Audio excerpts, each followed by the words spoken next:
completes 7.5 decades as a republic, 7.5 decades since its constitution came into effect on 26 January 1950. So today, we embark on a journey through time, capturing India's progress from the discovery of zero to its incredible achievements in the world of space, defense, infrastructure, technology, and more.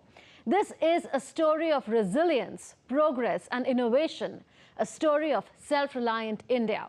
Hello and welcome to Connecting the Dots. I'm Murmu and this is our Republic Day edition. Let's connect the dots of the India story.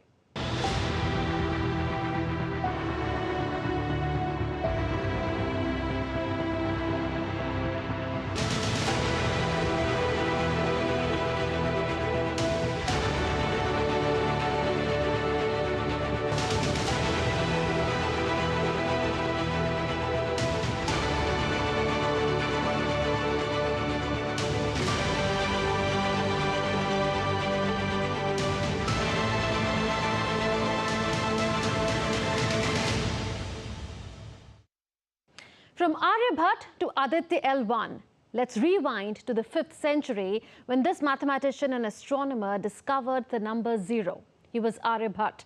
This was one of the greatest inventions in history. It had a profound impact on humanity.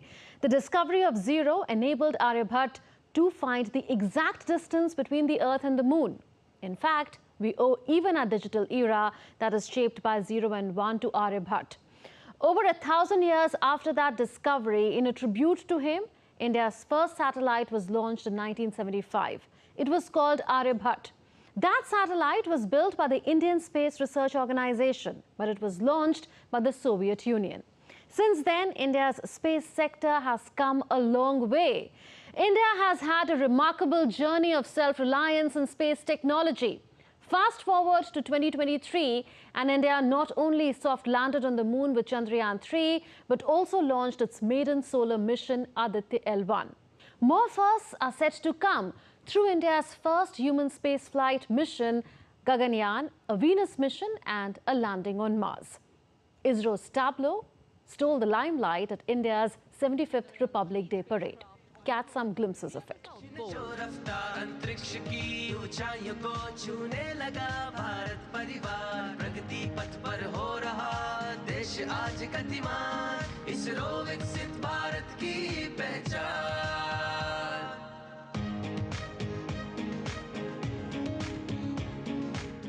From a food importing nation to the world's food security provider. Pre-independence in 1942 to 1943, India witnessed the Bengal famine. 2 million to 3 million people died. The famine was man-made. It was the consequence of British policies at the time. They were guided by the Second World War and the need to provide grains to its soldiers from its colonies. Post-independence, Indian agriculture was not very productive either. Years of colonial rule impacted its development and the nation lacked the resources to modernize the sector. As a result, crops necessary for staple foods also had to be imported from countries like the United States. But that changed with the Green Revolution that lasted from 1967 to 1978. That was mainly led by the legendary agricultural scientist, late Dr. M.S. Swaminathan. He is known as the father of India's Green Revolution. The Green Revolution resulted in a great increase in production of food grains, especially wheat and rice. This was the result of introduction of high-yielding variety of seeds, adequate irrigation facilities and fertilizers to Indian farmers in the regions of Punjab, Haryana and western Uttar Pradesh primarily. Things changed dramatically. Green Revolution transformed India from an importer of grains into one of the largest producers of wheat and rice. India today is not only self-reliant in food production, but it also contributes significantly to the food security of the world as a major exporter. The government of Prime Minister Narendra Modi has built on that with India's first agricultural export policy and a nationwide logistics and infrastructure network. आज भारत में ये जो investor friendly policies बनी हैं, वो food sector को एक नई ऊंचाई पर ले जा रही है। पिछले 9 वर्षों में हमारे कृषि निर्यात में प्रोसेस्ड फूड का हिस्सा 13 से बढ़कर 23% हो गया है। 13 to 23। 9 सालों में प्रोसेस्ड फूड के एक्सपोर्ट में करीब करीब 150% की वृद्धि हुई है। आज हम $50,000 मिलियन से ज्यादा का एग्रो एक्सपोर्ट करके ग्लोबली 7वें नंबर पर आ गए हैं। From defense imports to Make in India, India began to import weapons from Russia in the 1950s. The Ilyushin Il-14 cargo transport aircraft were the first ones to be inducted into the Indian inventory, followed by the MiG-21 fighter aircraft. The legacy still leaves India with a sizable number of Soviet-built platforms. In the post-Cold War period, India made several sizable acquisitions. In 2014, Indian Prime Minister Narendra Modi launched the Make in India initiative. The idea was to develop the country's defense industry and reduce dependence on imports. Today, India has indigenously developed advanced technologies and complex systems. India's indigenous aircraft carrier, INS Vikrant, light combat aircraft Tejas, Akash and BrahMos missiles, main battle tank Arjun, artillery gun system Dhanush and Pinaka rocket are among the many shining examples of India's self-reliant defense prowess. India has come out with 5 positive indigenization lists so far. These include highly complex systems, sensors, weapons and ammunition. They will be designed, developed and manufactured by domestic companies over the next few years in India. In other words, the imports will be banned in a staggered manner. Every item on the list has a cut-off date after which it can no longer be procured from abroad. The aim of such lists is to make India self-reliant in the defense sector and boost exports through the active participation of the public and private sector. The impact is already showing on the ground. India's expenditure on defense procurement from foreign sources has reduced. It used to be 46% of India's overall expenditure in 2018-19. By December 2022, it fell to 36.7%. India is now exporting to over 85 countries.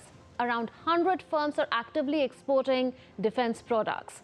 India's arms imports are going down while its exports are rising. India's dependence on defense imports is thus reducing in the long run. The focus is also on joint production of defense systems in India. To give you one example, America's General Electric company will manufacture fighter jet engines in India. GE will work with India's state-owned Hindustan Aeronautics Limited to produce F-414 fighter jet engines for the Indian Air Force. This means an unprecedented 80% technology transfer from the United States to India, a game changer that will become the basis of future indigenous engines that will power India's military aircraft. From 5-year plans to Gati Shakti Master Plan. Post-independence, India adopted centralized planning. It launched a series of 5-year plans to build its economy and attain development. These plans were centralized and integrated national economic programs. The idea could have been borrowed from the Soviet Union because the first such plan was implemented there in 1928 by Joseph Stalin. On 9th July 1951, the Government of India presented its first 5-year plan to Parliament. With the partition as the backdrop, the country then was facing the influx of refugees, severe food shortage and mounting inflation. So the first 5-year plan focused primarily on the development of the primary sector, especially agriculture and irrigation. Now, these plans were formulated by the Planning Commission of India, which was established in 1950. India had a total of 12 5-year plans. The last one was from 2012 to 2017. In 2015, Prime Minister Narendra Modi dissolved the Planning Commission and replaced it with the Niti Aayog. The 5-year plans were discontinued. This was an epochal change in approach towards planning. And why did that happen? Because for a long time, there had been a feeling that for a country as diverse and big as India, centralized planning could not work beyond a point due to its one-size-fits-all approach. Moreover, since the Planning Commission used to be controlled by the central government, it often ended up as a tool to punish states ruled by opposition parties when it came to allocating funds.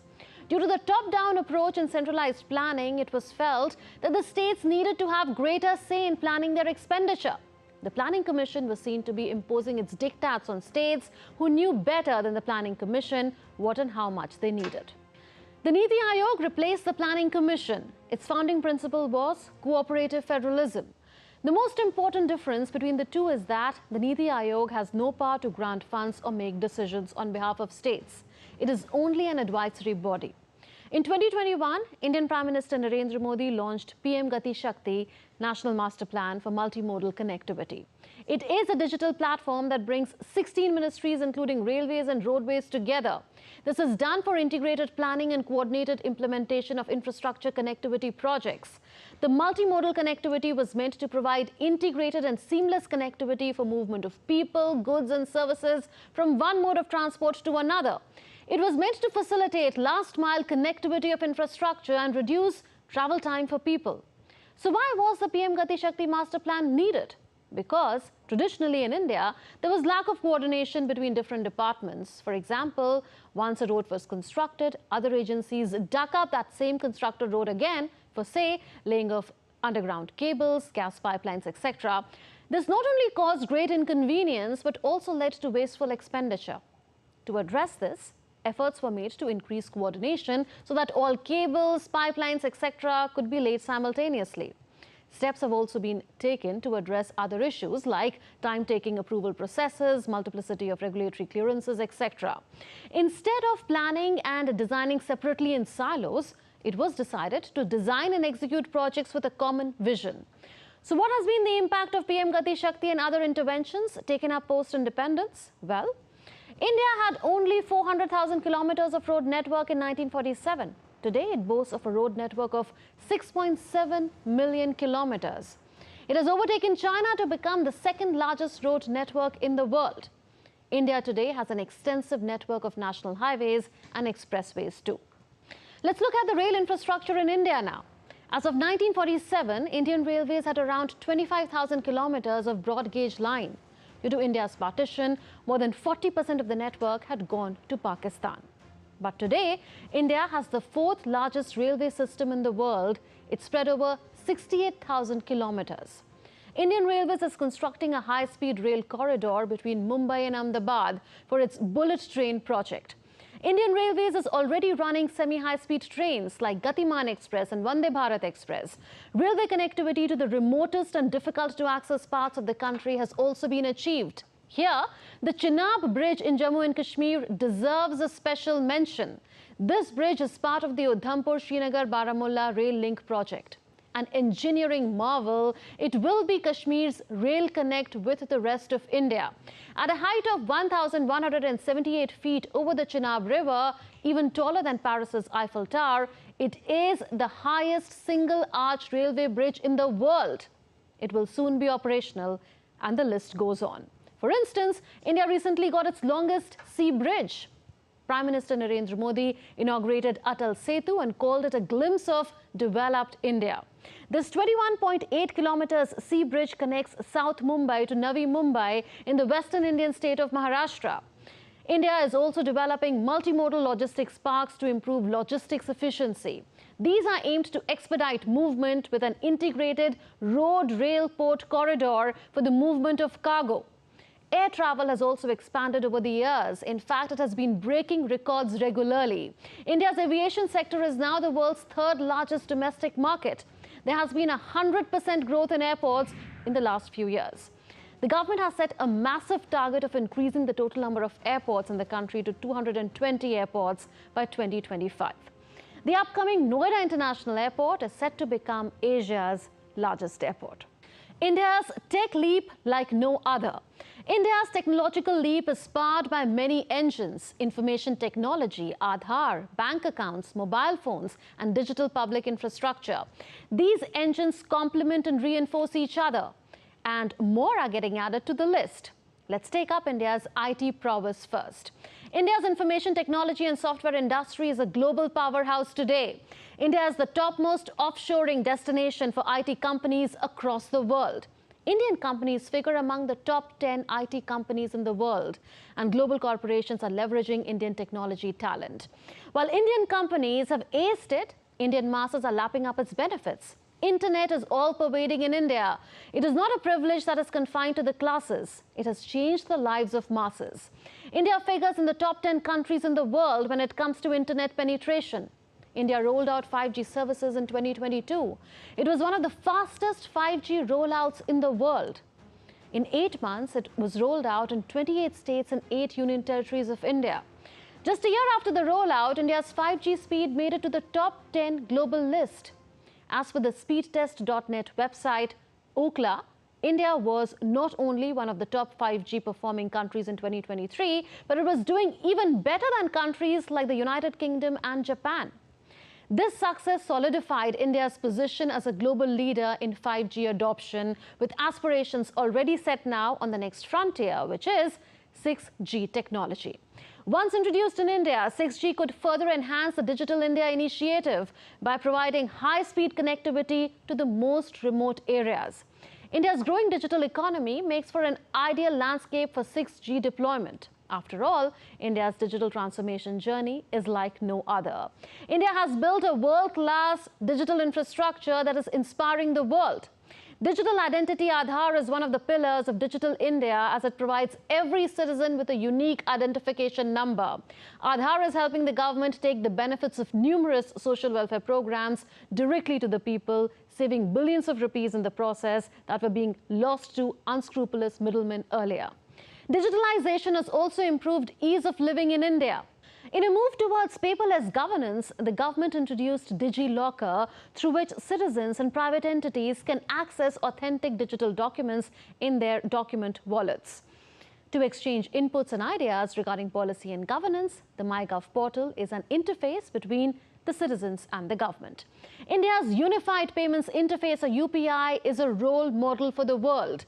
UPI has revolutionized the Indian financial system by allowing millions of people to send and receive money instantly via their mobile phones. Today, there is no dearth of praise for India's digital solutions. Lauding India's digital public infrastructure, the president of the Bill and Melinda Gates Foundation said at the World Economic Forum at Davos recently that other countries can use India's successful digital public infrastructure model to help achieve their healthcare and other development goals. Well, that is already work in progress. Made in India, Unified Payments Interface, or UPI, is a global favorite. Singapore, UAE, Nepal, Bhutan, France and Sri Lanka have all adopted India's UPI. And UPI's footprint is only set to get bigger with time. Google and National Payments Corporation of India have agreed to expand the use of UPI to other countries. This will even help Indian travelers make payments in foreign countries using UPI. So, DPI is India's new soft power. At the end of India's first ever G20 presidency last year, Indian Prime Minister Narendra Modi proposed a global social impact fund to spread and implement DPI in the countries of the global south. That's not all.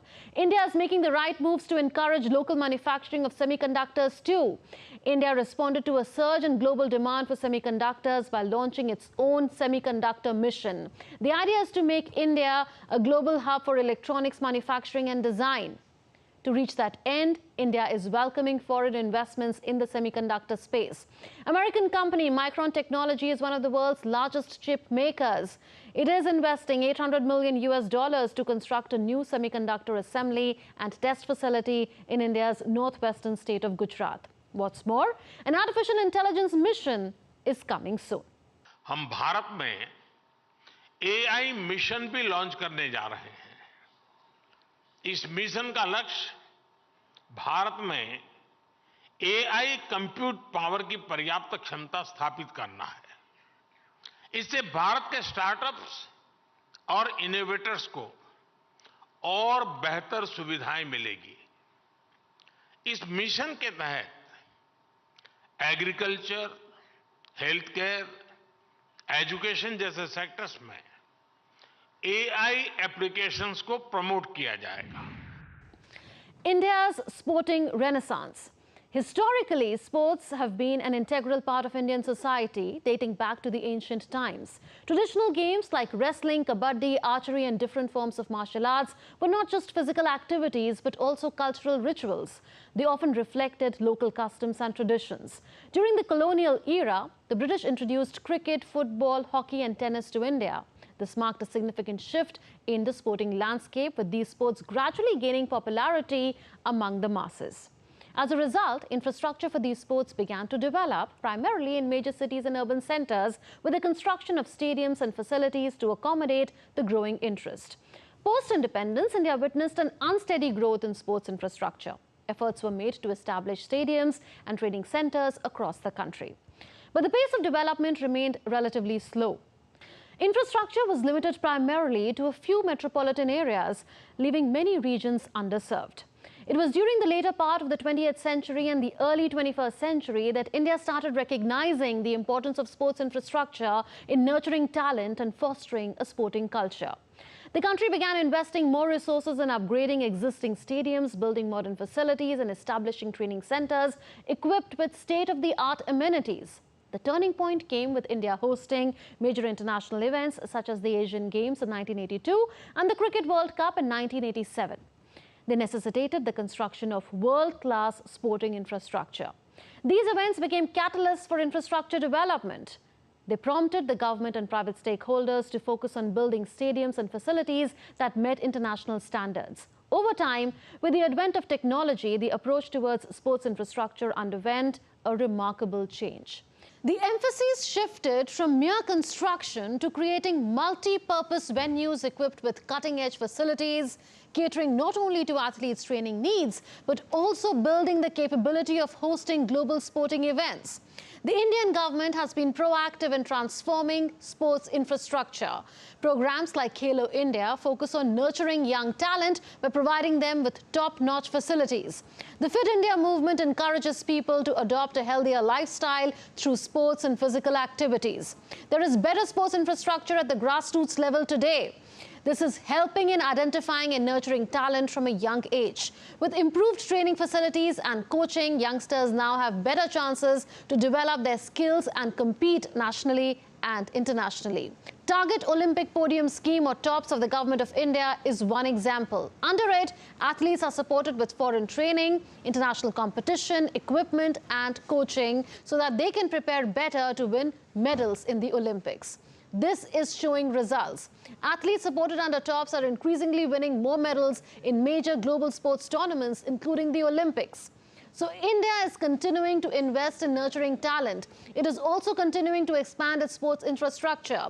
These are India's strides towards achieving sporting excellence internationally. India's economic metamorphosis, a story of reforms and triumphs. At present, the Indian economy is estimated to be about $3.7 trillion. It is the fifth largest economy in the world and also the fastest growing major economy.